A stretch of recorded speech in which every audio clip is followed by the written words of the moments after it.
बिस्मिल्लाहिर्रहमानिर्रहीम। अस्सलाम वालेकुम माय यूट्यूब फैमिली। मैं डॉक्टर उज़्मा शफ़ात। तो आज मैं फिर एक बार एक नए वीडियो के साथ आप लोगों के सामने हाज़िर हूँ, जिसका मौजू है एक कॉलर है जो कहते हैं कि खुदा मेरी अक़ल में नहीं आता। तो डॉक्टर मुफ्ती यासिर अल नदीम कहते हैं कि ये आपके अक़ल का कसूर है।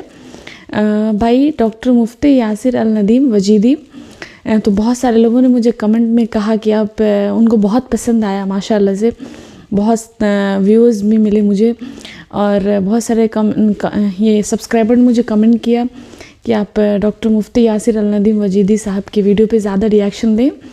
तो मुझे भी बड़ा मज़ा आता है डिबेट्स देखने में, और बहुत कुछ सीखने को मिलता है साइंस के भी इसमें, और बहुत कुछ ऐसा नहीं कि बस ब्लाइंड है देख रहे हैं वीडियो, नहीं, बहुत कुछ सीखने को मिलता है माशाल्लाह से। तो आज मैंने उनके इस वीडियो पे बनाया है, बहुत मज़ा आया मुझे बनाकर वीडियो। तो आप लोग भी देखें साथ में मेरे साथ क्या है इस वीडियो में। लास्ट टाइम भी मैंने जो वीडियो डाला था माशाल्लाह से बहुत ज़्यादा अच्छा रिस्पॉन्ड मिला है लोगों का, तो मुझे भी बहुत अच्छा लगा। तो उम्मीद करती हूँ वीडियो भी आप लोगों को पसंद आएगी। तो फिर देखते हैं इस वीडियो में कि क्या है, मुफ्ती साहब क्या कह रहे हैं, वो कॉलर क्या कह रहे हैं, डिबेट्स होंगे इसमें। तो फिर चलिए चलते हैं, दीन की बातें साथ में सीखते हैं। तो प्रॉब्लम ऑफ इवल की वजह से आपके जहन में एग्जिस्टेंस ऑफ गॉड के ताल्लुक से सवाल आया है ना? जी जी, आया तो प्रॉब्लम ऑफ इवल की वजह से ना, रैशनैलिटी की वजह से। रैशनैलिटी की वजह से आया। अच्छा ठीक है, चले सही है, मजा बहुत आने बड़ा लफ्ज आपने बोला है। तो हम जरा रैशनैलिटी को देखते हैं जी। तो क्या है रैशनैलिटी के गॉड एग्जिस्ट नहीं करता? अभी आप ये कह रहे हैं कि इस कायनात के पहले क्या था, साइंस को नहीं पता। अगर हम फर्स्ट कॉज को गॉड मान लें तो ये भी एक हाइपोथेसिस है, हमें नहीं पता कि वो गॉड है, वो क्या है। तो आपकी जी लॉजिक ये है ना कि भाई मुझे नहीं पता कि वो गॉड है, मैं क्यों मानूं गॉड? लॉजिक तो ये हुई ना, सिंपल सी बात है। जी जी जी। बस इसी को हम टेस्ट करते हैं। देखिए वो गॉड हो सकता है, लेकिन वो इस्लाम वाला है या कोई और है, कोई डीएस हारिस है, कोई सुल्तानी पर्सनल है। आर्ग्यूमेंट आपने दे दिया हमें हाँ। ना। फिर तो आप नाम एथिस्ट ना देखिए हो। ना हज़रत, आप नाम पे गौर करें ना। फिर तो आप हाँ, एथिस्ट हो पाकिस्तानी ये मुल्हिद। बात है। अरे ये तो मेरे तरफ जहर ही नहीं गया। अब देखिए मैं 18 साल का हूँ, आप इतने मुश्किल सवाल पूछ रहे हो। अरे भाई रैशनैलिटी के ऊपर बात कर चल रही है, रैशनैलिटी के मैं ऊपर। मैं रैशनैलिटी को मानता हूँ सच्चाई। अब देखो इतनी आसान आसान करके मैं बात करता हूँ, आपको अगर ये समझ में नहीं आ रही है तो आप रैशनैलिटी की बुनियाद पर खुदा जैसे कॉन्सेप्ट को, है ना, उसको आपने उस पर कैसे डिसाइड कर लिया कि खुदा नहीं है? बस मेरी अकल में नहीं आता, इसलिए मैं नहीं मानता। तो अकल का कसूर है मेरे भाई, इलाज कराओ, अकल का कसूर है। कुरान मजीद की आयत के बारे में जो सवाल उठाए जाते हैं, जी उनमें सूरह फुस्सिलत की आयत नंबर 9 से 12 तक इसमें बयान किया गया है ज़मीन और आसमान की तख्लीक के बारे में। जी, वो ब्लेम अस्सलाम करते हैं वालेकुम फिर मुफ्ती साहब। खुदा को। वालेकुम सलाम, कौन आए हैं? पाकिस्तानी एथिस्ट। पाकिस्तानी। पाकिस्तानी एथिस्ट। जी भाई। जी, मेरा कुरान मजीद पर एक सवाल है। अच्छा पहले तो मुझे ये बताएं, एथिज्म कब से इख्तियार किया आपने, कितने साल हो गए? बस ये कोई हाँ, 1 डेढ़ साल हुआ है बस।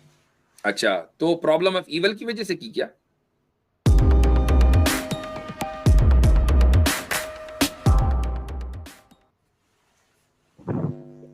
ये एग्जिस्टेंस ऑफ गॉड के ऊपर। नहीं, हज़रत प्रॉब्लम हज़रत of problem evil. Of evil ना पूछा करें, पूछें प्रॉब्लम ऑफ गुड की वजह से, छोड़ा के। आजकल तो प्रॉब्लम ऑफ गुड चल रही है। तो प्रॉब्लम ऑफ इवल की वजह से आपके जहन में एग्जिस्टेंस ऑफ गॉड के ताल्लुक से सवाल आया, है ना? जी जी। आया तो प्रॉब्लम ऑफ इवल की वजह से ना, नहीं, रैशनैलिटी की वजह से। रैशनैलिटी की वजह से आया। अच्छा ठीक है, चले सही है, मजा बहुत आने बड़ा लफ्ज आपने बोला है। तो हम जरा रैशनैलिटी को देखते हैं जी। तो क्या है रैशनैलिटी के गॉड एग्जिस्ट नहीं करता? देखें, मैं जो हूँ ना, वो सच्चाई को तलाश करना चाहता हूँ। ऐसा नहीं है कि बहुत भाई ये गलत है, इस्लाम गलत है, एथिज्म ठीक है। जो सच है ना, हमेशा बिल्कुल सही, सच के साथ खड़ा होना सही है। चाहिए। तो हम इसी पर बात करते हैं कि हमेशा सच के साथ खड़ा होना चाहिए। सच को जी, पहचानने का क्या तरीका आपके जहन में है? लॉजिक और रीज़न, रैशनैलिटी। ठीक है, लॉजिक, रीजन, रैशनैलिटी, आप इतने बड़े बड़े लफ्ज बोल दिए आपने।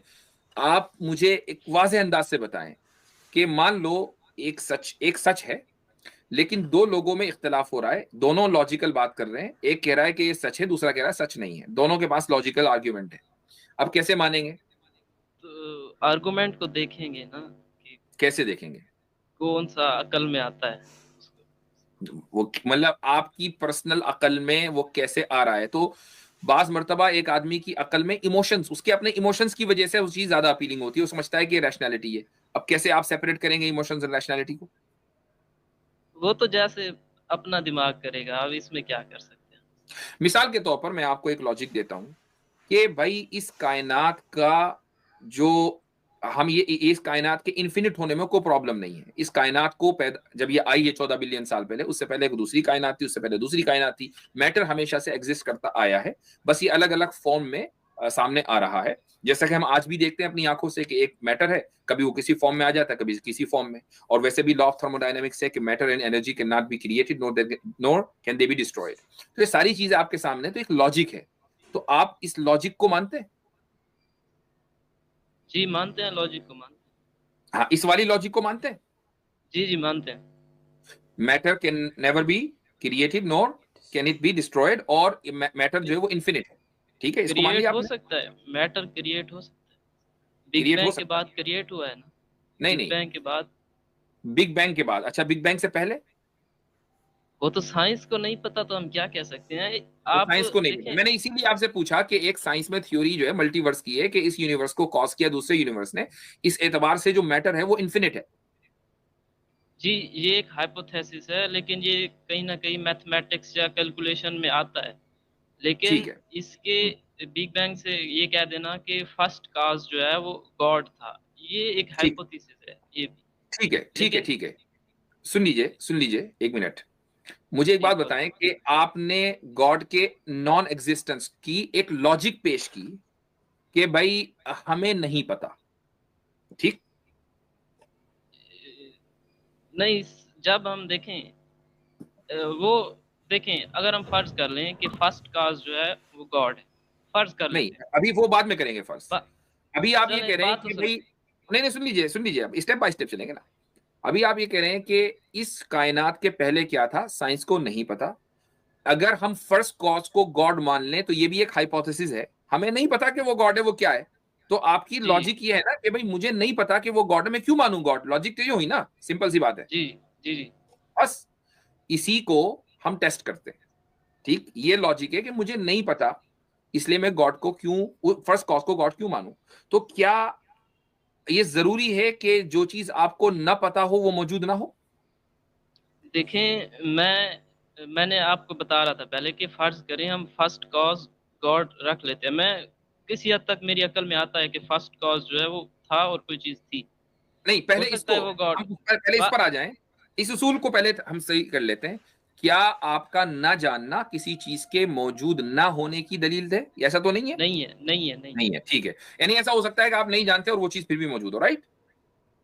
देखें, अभी बात करने देना, एक बात करने, नहीं, एक ये बात। बात ही तो कर रहे हैं भाई, बात ही तो कर रहे हैं ना। उसूल को, हम हमारे यहाँ बात होती है उसूल की बुनियाद पर, तो पहले उसूल टेस्ट कर लिए जाते हैं, फार्मूले सेट कर लिए जाते हैं। तो आपकी बात ये निकली कि आप ना भी जाने तो भी चीज मौजूद हो सकती है, राइट? जी जी, हो सकती है, हो सकती ठीक है, अब आ है। आगे जाएं आगे, आप। अब आगे आगे बढ़ते बात हैं। करने, जी जी आगे जी। बात करने दें। हम्म अब फर्ज फर्ज करते हैं कि फर्स्ट कॉज गॉड है। तो हम्म। मैं इस्लामिक बैकग्राउंड से था। जी। तो हमने फर्ज तो कर लिया कि वो गॉड है। तो इस्लाम में जो उसकी किताब है यानी कुरान मजीद, तो हम उसको पढ़ते हैं कि क्या ये खुदा के अल्फाज हो सकते हैं जो बिलियंस ऑफ गैलेक्सीज का नहीं क्रिएटर है। नहीं, ये सारे इमोशनल आर्ग्यूमेंट है, बात ये नहीं है। बात ये है कि आपने फर्ज कर लिया कि गॉड है। अब इसमें रैशनल प्रॉब्लम बताएं, इमोशनल प्रॉब्लम नहीं। रैशनल प्रॉब्लम बताएं कि इसमें कोई प्रॉब्लम है रैशनली? देखिए, वो गॉड हो सकता है, लेकिन वो इस्लाम वाला है या कोई और है, कोई डीएस हारिस है, कोई सुल्तानी पर्सनल है। आर्ग्यूमेंट आपने दे दिया हमें हाँ। ना। फिर तो आप नाम एथियस्ट ना हो देखें गए ना ना। हजरत, आप नाम पे गौर करें ना।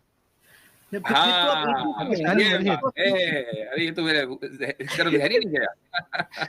हमारा तो मेरा एक पहले चले सवाल गए था, थे लेकिन आपने, खामोश रहे। मैं सवाल करने लगा था, आपने टोक दिया। एक कुरान मजीद की आयत खोली है मैंने। नहीं नहीं, रुक जाइए, पहले हम बात करते हैं कि जी, वो जो फिर फर्स्ट ये बात कॉज करने है, दीजिए मुझे, ये सुन करने लीजिए, देंगे। अब स्टेप बाय स्टेप चलेंगे भाई। ठीक है। फर्स्ट कॉज जो है उसके खुदा होने में, क्रिएटर होने में कोई रैशनल प्रॉब्लम है? है। हाँ, वो बताएं क्या है।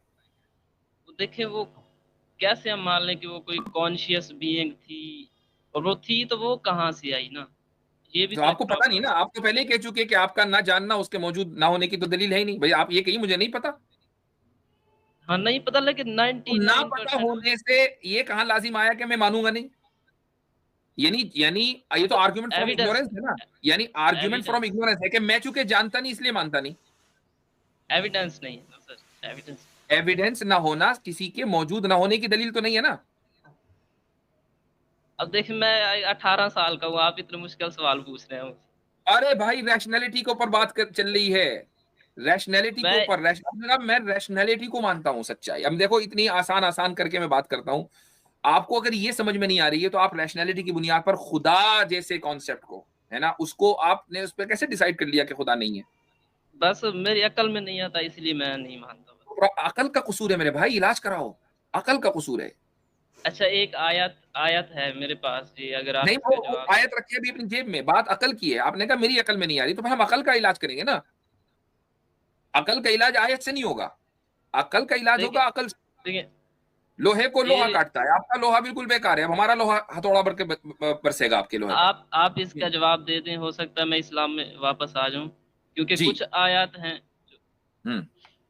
ये सूरह फुस्सिलत की मैं आयत एक नंबर। चीज आपसे कह देता हूं पहले ही, कि जी, जब आप ये बता देंगे ना कि मुझे खुदा के फर्स्ट कॉज के खुदा होने में, क्रिएटर होने में कोई रैशनल प्रॉब्लम नजर नहीं आती है, जेन्युइनली आप इसका इकरार कर लेंगे ईमानदारी के साथ, तो मैं आगे बढ़ूंगा। लेकिन अगर आप ये कहेंगे ना कि मुझे फर्स्ट कॉज के क्रिएटर होने में रैशनली प्रॉब्लम है, तो मैं किसी आयत पर आपसे क्यों बात करूं? It's a waste of time. देखें, बात सुने, हम बात सुने ना। देखिए, मैं आपको कह रहा हूँ कि मेरी अकल में ये फर्स्ट काज आर्गुमेंट आता है कि कोई फर्स्ट काज होगा, हो सकता है वो खुदा हो, लेकिन हो सकता नहीं, कुरान आप ये कह रहे, आप ये बताएं कि इसमें उसके रैश क्रिएटर होने में कोई रैशनल प्रॉब्लम है? रैशनल नहीं है, प्रॉब्लम नहीं है। नहीं है। तो ठीक है, उसके अब क्रिएटर होने में अब कोई रैशनल प्रॉब्लम नहीं है। फर्स्ट कॉज खुदा हो सकता है, रैशनली कोई मसला नहीं है। ठीक है, यहां तक बात हो गई। कोई मसला नहीं। चलें जी, अब आगे लेकिन बढ़ें। कुरान मजीद की आयत के बारे में जो सवाल हम्म। उठाए जाते हैं, जी। उनमें सूरह फुस्सिलत की आयत नंबर 9 से 12 तक, इसमें बयान किया गया है ज़मीन और आसमान की तख्लीक के बारे में। चलें वहीं चलते हैं, सूरह फुस्सिलत। आप निकालें या मैं अच्छा, पढ़ अरे देता यार हूँ, मेरे वो, पास भी है। यार एक बात बताओ, अच्छा ठीक है, आप 18 साल के हैं? जी। 18 साल के हैं। आपको मालूम है मैं कितने साल से स्ट्रीम कर रहा हूँ? नहीं, आप तो काफी अरसे से किया आपने, उस अवैस इकबाल के साथ की थी, उसको धो दिया था आपने। हम मानते हैं ठीक। कि एथियस्ट है, नहीं लेकिन नहीं वाह वाह। नहीं हार नहीं गए, नहीं नहीं नहीं। वो हार गए। सुनिए सुनिए, आपको मालूम है कि मैं स्ट्रीम कर रहा हूँ कम से कम 4 5 साल 6 साल से तो लगातार हो रही है। उससे पहले 2017 से मैं वीडियोस बना रहा हूँ इन मौजूआत पर। अभी जी। 2025 है, 2017 में आपकी उम्र क्या थी? 17 में। 7 साल पहले, अभी आप 18 को हो ना, सात जी साल जी, पहले आप 11 11 साल के, 12, है 11 ना? 12। जी। तो मेरे भाई इन मौजू इस सूरत के ऊपर, सूरह फुस्सिलत के ऊपर वीडियो में 17 18 में बना चुका।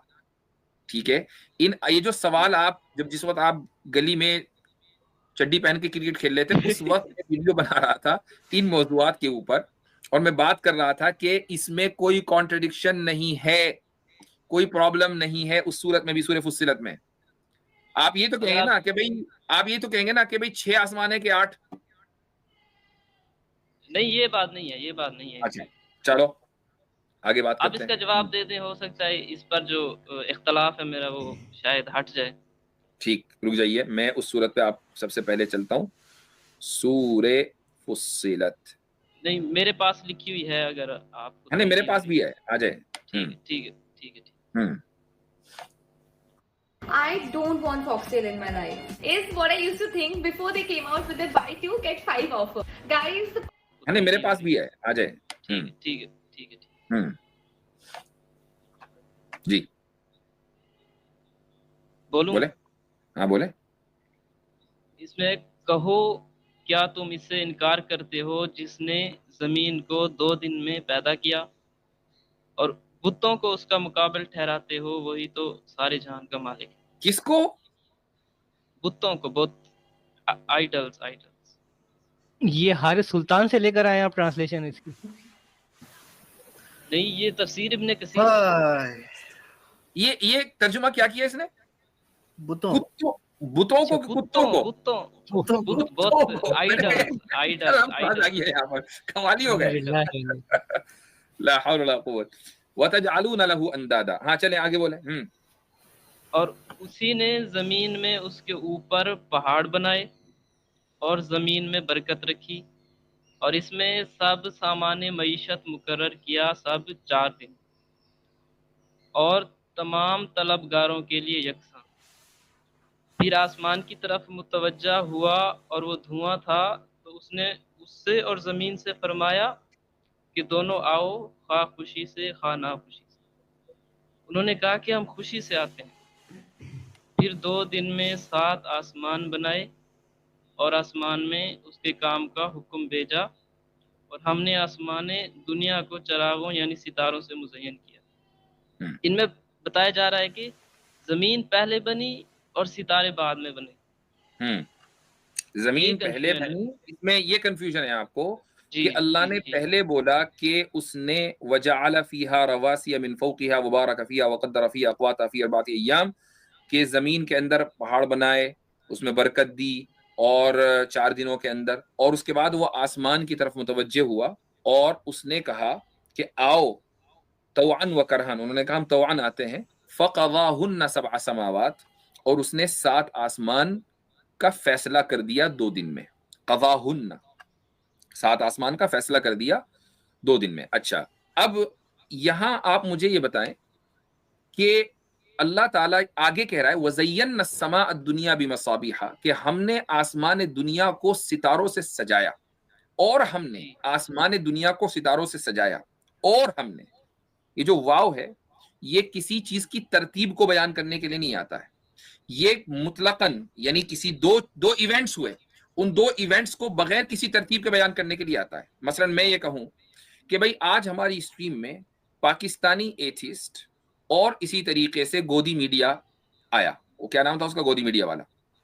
अब मैं और गोदी मीडिया वाला उसका नाम ले रहा हूं बाद में, पाकिस्तानी एथिस्ट का नाम ले रहा हूं पहले, जबकि तरतीब इसकी उलट थी। पहले गोदी मीडिया वाला आया फिर आप आए, लेकिन मेरा ये जुमला एब्सोल्युटली ट्रू है। क्यों? जो लफ्ज और है ये इवेंट्स की तरतीब को, ऑर्डर को बयान करने के लिए नहीं आता, बल्कि इवेंट्स हुए हैं इसको बयान करने के लिए आता है। जब अल्लाह ने ये बात कर दी कि भाई 7 आसमान को जो है, सारी चीजों को पूरे को 7 दिनों के अंदर, सबा समावातिन, 7 आसमानों को 2 दिनों के अंदर उनका फैसला कर दिया। अब वो एक नई बात बता रहा है एडिशनल, कि वज़य्यन्ना समा दुनिया बिमसाबिहा, कि हमने आसमान दुनिया को सितारों से सजाया। इसका मतलब ये नहीं है कि जमीन पहले बनी फिर सितारे बने, तरतीब की बात यहाँ हो ही नहीं रही। वाव का लफ्ज है, फा नहीं है, सुम्मा नहीं है। देखिए लिखा है फिर आसमान की तरफ मुतवज्जा हुआ। ये तो आप तर्जुमा पढ़ रहे हैं, मैं इसी बोल रहा हूँ। वाव, अच्छा, फिर आसमान की तरफ, हाँ वो, हाँ वहाँ ठीक है। सुम्मस्तवा इला समाई, कि फिर आसमान की तरफ मुतवज्जे हुआ। वहां ये कहाँ लिखा हुआ है कि आसमान को उसने सजाया सितारों से? वहां तो नहीं आसमान लिखा की ना। तरफ मुतवज्जा होने का मकसद ही यही है कि आसमान एग्जिस्ट करता था तो मुतवज्जा हुआ है ना। और और उनको वो 7 धुआं करार था, दे दिया, और वो उनको धुआं 7, था। सुनिए, उनको 7 करार दे दिया। यहाँ एक क्रोनोलॉजिकल ऑर्डर आ गया। ठीक, मुझे ये बताएं कि आगे जहां कुरान ये बात कर रहा है कि उसने सितारों से सजाया, वहां पर फा दिखता है आपको, फिर या उसके बाद, ऐसा कोई लफ्ज दिख रहा है उर्दू तर्जुमे में भी? नहीं। और लिखा है ना? जी, और लिखा है, और लिखा और है। हर और हर जबान में, उर्दू हो, वो अरबी हो, जितनी भी जबानें हैं, इनमें और, एंड या वाव अरबी में, ये तरतीब को बयान करने के लिए नहीं आता है। ये मुख्तलिफ इवेंट्स को एक साथ बयान करने के लिए आता है कि इवेंट्स हुए, दैट्स ऑल। उसकी तरतीब क्या थी इसका जिक्र इसमें नहीं है। चले फिर गौर करूंगा मैं इस पर। हाँ, लेकिन अब गौर करने के लिए नहीं इन्होंने मेरे भाई कहा था हमारा हजरत स्कूल इस्लाम चाहिए में ना। वापस आ रहा हूँ मैं। हाँ हाँ जी। और अगर आप एक सवाल करने दें या आपके पास टाइम बोले बोले, लास्ट क्वेश्चन है, चले। हाँ, जो ज्यादातर बनु कुरैजा के वाक़े पर सवाल उठाया जाता है ऊपर कि भी हमारी एक खुदा वीडियो है बनु कुरैजा के ताल्लुक से, मेरी पूरी एक वीडियो है, आप डालेंगे खामखी वो रिपीटेशन हो जाएगा ना, तो एक आप डालें, मेरा नाम डालें बनु कुरैजा, वो वीडियो आ जाएगी इंशाल्लाह, उसको देख लीजिएगा, ठीक है। अच्छा अच्छा, छोटा सा क्वेश्चन है कि बनु कुरैजा ने यानी वादा खिलाफी की थी या उन क्या किया था उन्होंने? मैं अगर वीडियो देखेंगे तो आपको पता चल जाएगा, वादा खिलाफी तो अपनी जगह है ही, उन्होंने मुसलमानों की तमाम औरतों को कत्ल करने का प्लान किया था, और वहां उस किले में पहुंच भी गए थे कि जहां आप सल्लल्लाहु अलैहि वसल्लम ने मुस्लिम औरतों को रखा हुआ था, जिसमें आप सल्लल्लाहु अलैहि वसल्लम की अज़वाज उम्महातुल मोमिनीन भी थी। अगर हजरत सफिया रदी अल्लाह अन्हा की बहादुरी उस दिन न होती तो कितनी औरतें शहीद हो चुकी होती। ये जुर्म था। चलें ठीक है, मैं अभी जाके देखता हूँ। चलें जी। ठीक है, अल्लाह ताला। तो माशाल्लाह से हमने देखा बहुत ही खूबसूरत बयान है, बहुत ही खूबसूरत डिबेट है, एक्चुअली कह लो डिबेट ही है कि कैसे उन्होंने कॉलर जो है उनके समझ में बहुत सारी चीज़ें नहीं आ रही थी। वो पहले मुस्लिम थे, अभी एथिस्ट हो गए, उनको बहुत सारी चीज़ें समझ में नहीं आ रही थी। तो कितने अच्छे तरीक़े से मुफ्ती साहब ने बताया चीज़ों को, बातों को, साइंस के इसमें हर एक चीज़ से मुझे माशाल्लाह बहुत मज़ा आया। मैंने बहुत एंजॉय किया सेशन को, आप लोगों ने देखा ही होगा वीडियो में। तो उम्मीद करते वीडियो आप लोगों को पसंद आई होगी। अगर वीडियो अच्छी लगी है तो हमारे चैनल को ज़्यादा से ज़्यादा सब्सक्राइब करें, वीडियो को शेयर करें, लाइक करें, कमेंट करें, और हाँ कमेंट में ज़रूर बताएं कि मैं नेक्स्ट वीडियो किस टॉपिक पे बनाऊँ और किस स्कॉलर पे बनाऊँ। तो मुझे इससे मुझे इंटरेस्ट आता है वीडियो बनाने में, आप लोगों के कमेंट्स को देखकर और भी मोटिवेशन मिलता है। तो फिर इंशाल्लाह जल्दी मिलते हैं नेक्स्ट वीडियो के साथ, तब तक के लिए अल्लाह हाफिज़।